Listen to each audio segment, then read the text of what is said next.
একদিন এক ব্যক্তি দুপুরবেলা তার নৌকোতে সুখে ঘুমাচ্ছিল। আর একজন ব্যক্তি এসে তাকে জাগিয়ে তুলে বলল সে মাছ না ধরে এই সময় কেন ঘুমোচ্ছে। তখন ধীবরটি তাকে জানালো সে আগের দিন প্রচুর মাছ ধরেছে এবং প্রচুর অর্থ উপার্জন করেছে। অপর সেই ব্যক্তি তখন তাকে উপদেশ দিল তার আবার মাছ ধরতে যাওয়া উচিত এবং আরও বেশি অর্থ উপার্জন করা উচিত।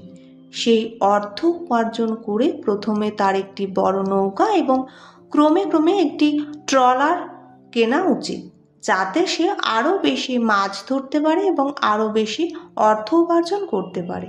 তারপর সেই অর্থ তাকে কোনো ভালো প্রকল্পে বিনিয়োগ করারও উপদেশ দিলেন।